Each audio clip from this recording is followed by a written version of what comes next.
All right, weekend update. Last one was a couple of weeks ago. We got into the beginning of May, the police memorials, Memorial Month, and then the tragic line of duty death of Louis Weska. And there was a lot of unnecessary and inexcusable drama surrounding those services that I'm not going to go into right now, maybe at a later date in a later video. But that was one of the reasons, mainly why I kind of took a step back for a couple of weeks and was hoping that things would get resolved, conversations would be had. That hasn't happened yet, and I'll be a little more patient, but not for much longer. Like it or not, I am the representative of this membership, and they do look to this union for answers. And if the department refuses to provide answers, have those conversations, and work collaboratively, well, then I guess we're going to go right back to the good old days of battling the department and City Hall at the same time. It's not the way we wanted things to be, but that's up to the superintendent and the current administration. One of the big issues is the fact that there's no first deputy. To have a number two in this department who generally has done the day-to-day operations of the department while the superintendent took care of all the other stuff, it's really kind of highlighting a lot of voids within the department and all the issues that are being kind of brought to the forefront because of it. The Management and Labor Affairs section has definitely been much worse than the previous administration right now. I don't know when other people in that Management and Labor Affairs will get authority to make decisions, but when one person is the only one tasked with making decisions and they are out for an extended period of time, everything else gets put on hold. That's just not the way to run a department, but that's what we've been facing.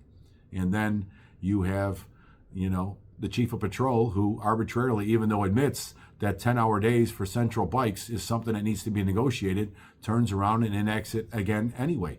Arbitrarily just doing what they want to do in violation clearly of the collective bargaining agreement and the 10-hour day program, which was a pilot program, not to be expanded unless we agreed upon. They bargained behind our back and went to the unit and were asking all the unit members if they wanted 10-hour days. I mean, it is just egregious what this department is doing right now. And it's not going to go unpunished, so to speak, or unchallenged.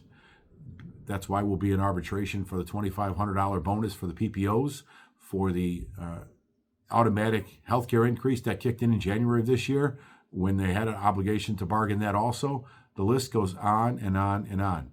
But two of the biggest things, COVID specifically, the department is not going to win this fight. The city is not going to win this fight, and they need to do the right thing. They need to make everybody whole sooner rather than later. Get the discipline off the table. I have repeatedly asked this superintendent, not once, not twice, but 3 times, about the COVID people who are stripped of their police powers at callback. Why are they not put back on the street? You need as much manpower as you can. It makes no sense to have them sitting at callback. Every single time I've gotten, I will look into it, and nothing ever happens. The other one is the pension and the Tier 2 members. I know nobody likes to get a bill, and it should have never happened, but it just kind of more incompetence in the finance department.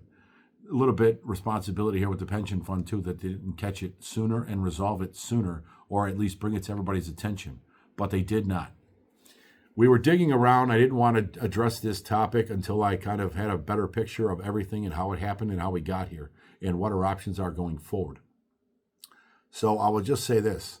We will be filing a class action grievance first thing in the morning, and we will be demanding that the city pays the 3% interest that the pension fund is looking to hammer our officers with.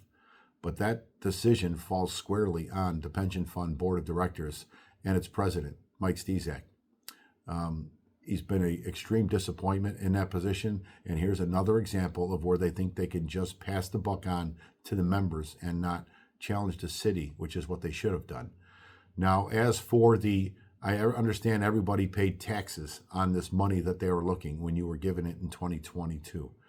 But the thought is the city will have 2 choices: either refund your federal and state taxes paid at that time, the equivalent of that, or have a schedule of payments pre-taxed like it should have been to begin with over the next 4 paychecks per se, so it's not one hit all at one time and you still have that tax kind of freedom going forward and on that money that you should have never paid taxes on to begin with. I don't know where this all ends up. It's pretty disappointing where we're at with this department and this administration. I was really hoping, we were all hoping for much better and brighter things, but the dysfunction is pretty palpable at this point. And hopefully things change sooner rather than later. As updates warrant, I'll bring it back to you on Friday, I'm sure, once this grievance is filed, and we'll go from there. Have a good rest of the weekend, and I hope everybody did well on the sergeant's test this afternoon. Thank you.